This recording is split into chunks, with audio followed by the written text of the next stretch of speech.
Pemirsa Majelis Kehormatan Mahkamah Konstitusi akan membacakan putusan dugaan pelanggaran etik hakim terkait putusan batas usia Capres-Cawapres pada hari ini.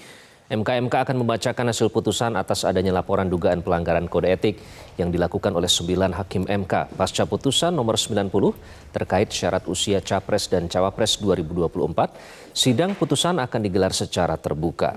Hingga kini MK telah menerima sebanyak 21 laporan terkait dugaan pelanggaran etik dan perilaku hakim MK.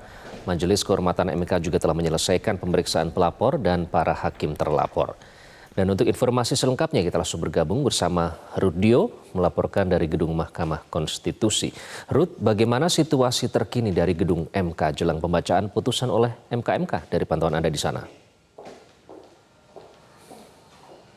Ya, selamat pagi Iqbal dan juga pemirsa, betul sekali bahwa hari ini adalah hari di mana Mahkamah Kehormatan Mahkamah Konstitusi akan membacakan putusan adanya hasil laporan dugaan pelanggaran kode etik yang dilakukan oleh 9 hakim konstitusi pasca putusan MK nomor 90 yang sempat menimbulkan pro dan kontra terkait dengan batas usia Capres-Cawapres 2024. Jika kita melihat situasi terkini di Gedung 1 Mahkamah Konstitusi masih terpantau kondusif karena sampai dengan pagi ini pada pukul 10 pagi waktu Indonesia Barat, ruangan di mana yang nantinya akan digunakan untuk membacakan putusan MK ini masih digunakan untuk sidang perkara lain, sehingga sampai saat ini di situasi Gedung MK juga masih terpantau kondusif dan arus lalu lintas masih terpantau ramai lancar, masih digunakan oleh sejumlah pengendara karena biasanya di kawasan Mahkamah Konstitusi ini jika memang ada sesuatu hal ataupun perkara yang cukup besar termasuk dalam putusan ini akan ada masa yang datang, karena mengingat juga untuk putusan MK akan dilanjutkan ataupun berlangsung pada pukul 4 sore waktu Indonesia Barat.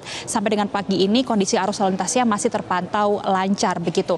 Dan juga betul sekali bahwa hari ini nanti rencananya pihak daripada Mahkamah Konstitusi yang tadi juga sudah disampaikan oleh Iqbal bahwa ada sebanyak 21 pelapor yang selama sepekan kebelakang kemarin sudah menjalani sidang yang juga didengarkan oleh anggota dari MK dalam hal ini adalah Jimli Asidiki, kemudian Bintan R. Saragi, dan juga Wahidudin Adams juga sudah mendengarkan beberapa pernyataan dari 21 pelapor. Dan berikut adalah pernyataan dari juru bicara MK terkait dengan sidang hari ini. MK sudah mengagendakan sore nanti pukul 16 di ruang sidang pleno Mahkamah Konstitusi di Gedung 1. Itu agendanya pengucapan putusan, sidang pleno pengucapan putusan MK yang bersifat terbuka untuk umum.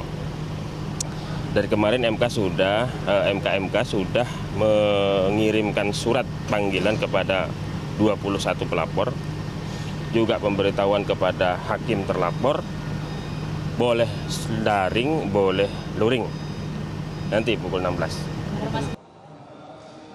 Sebagai informasi tambahan juga Iqbal dan juga pemirsa, pembacaan putusan MK pada tanggal 7 November ini adalah jelang 1 hari sebelum KPU menutup jadwal pendaftaran untuk mengajukan nama-nama capres dan juga cawapres dari masing-masing parpol, sehingga memang hari ini adalah hari di mana MK akan memberikan ataupun membacakan putusannya, karena selama sepekan terakhir kemarin dari 21 pelapor yang sudah melaporkan adanya pelanggaran dugaan kode etik yang dilakukan oleh hakim Mahkamah Konstitusi, mayoritas daripada pelapor ini melaporkan Hakim Ketua Anwar Usman.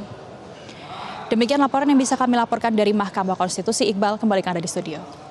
Baik, Ruth Dio melaporkan langsung dari Gedung MK. Terima kasih, Ruth. Dapatkan informasi, download Metro TV Extend sekarang.